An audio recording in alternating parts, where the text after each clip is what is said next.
Hi everyone, welcome back to the channel. This is ASA's Pixel Retouch Academy. Today I'm excited to share something brand new that's going to seriously level up your photo editing game.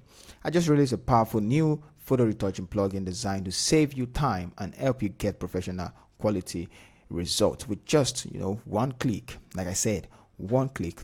Now this doesn't matter whether you're a photographer, graphic designer, or you just love editing photos or shots.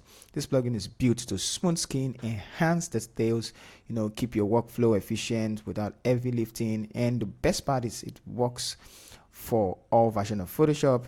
It also works on your background, retouch hair, retouch the skin, the eyes, everything for you. You don't need to do all of that and avoid stress.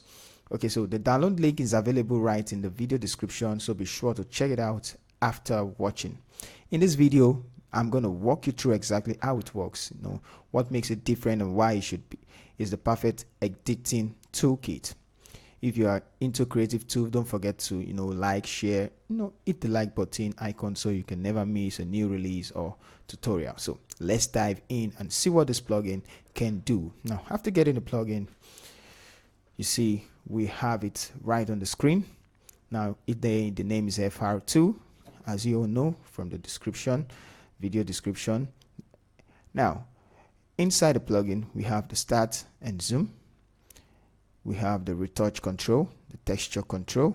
Now under the texture control we have the edit surface, show marks, edit masks. So with all of these you can be able to edit the end result.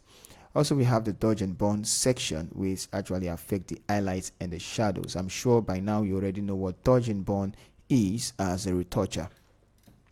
Under the dodge and burn section, we have sliders, which are the opacity, the blurs, and the contours. Okay, so this actually controls the highlights and shadows on the contours, and also mess around with the opacity. If you want the dodging and burning to be very, very visible, you have to take the slider all the way up. And then we have the two last one, which is the finish and BW mask. This is going to rasterize the layer instead of making it a smart object. But if you press close, it's actually going to make it a smart object, so you can go for further edits. So we're going to try it out right now.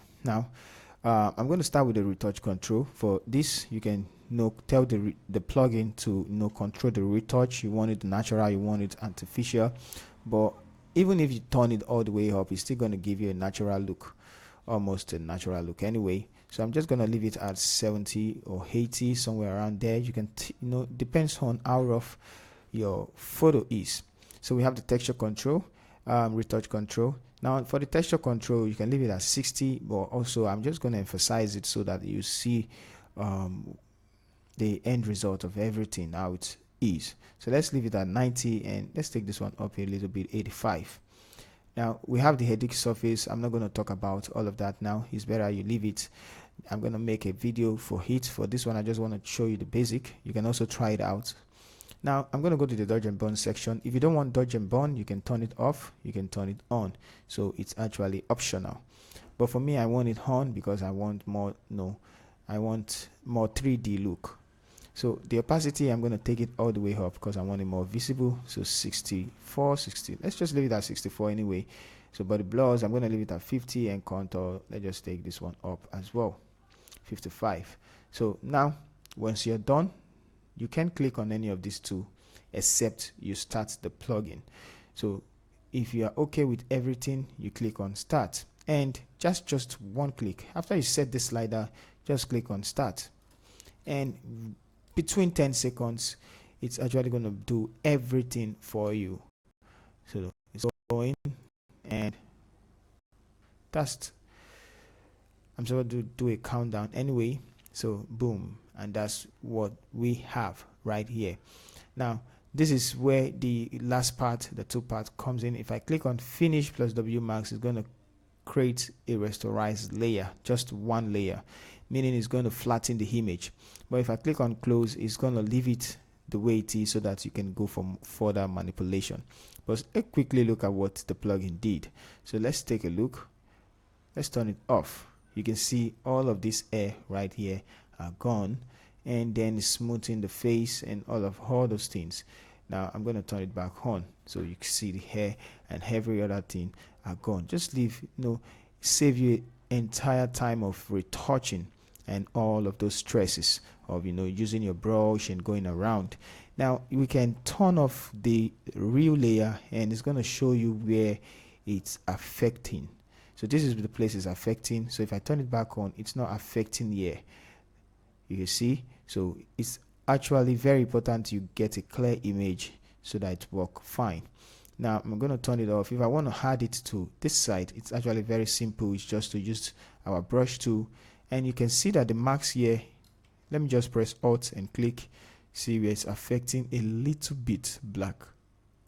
You can see. So we can actually make this more whiter by doing it like this.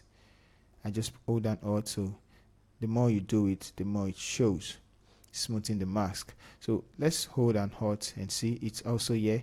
So we can actually do that again as well immediately. So you can see that it's affecting there already.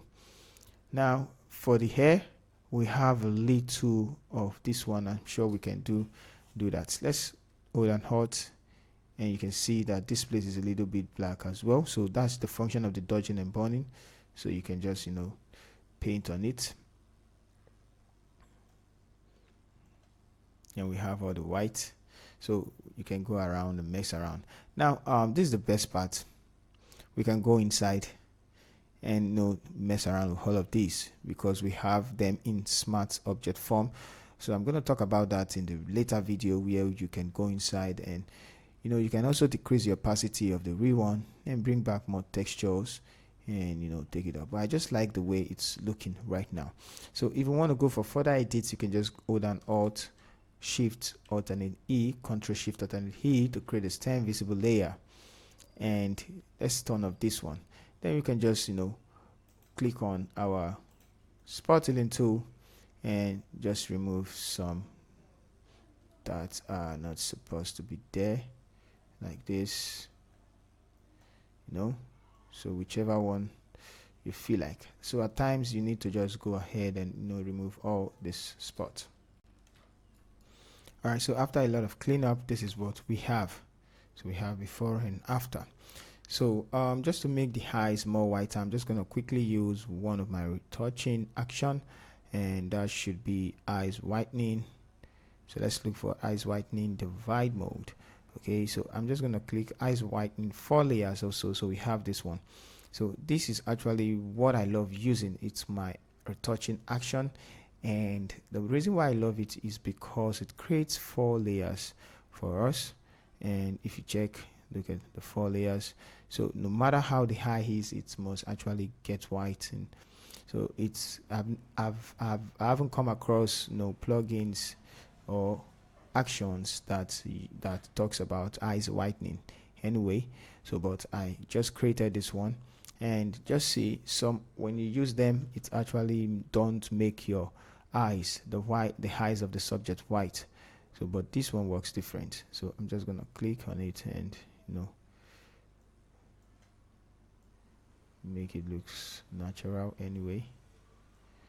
So just for the tutorial, I'm just going to leave it the way it is, and you can see. But if it is too much, you can go inside and start turning anyone off, turning this one off, turning this one off. There is actually one that'll make it this one. So let's leave this out of it, and you can also go back.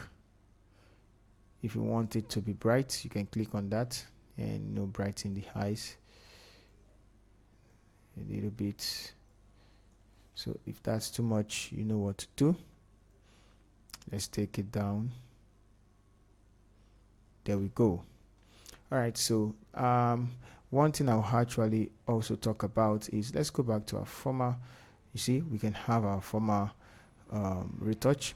So I'll talk about this one. You can see that the leaves lost a little bit of its texture. That's because the plugin actually works on everything it sees. So what we are going to do is to remove it. For us to remove it, we're just going to create a black and white layer, on this one, which is the one we use, black and white layer. And then we're going to just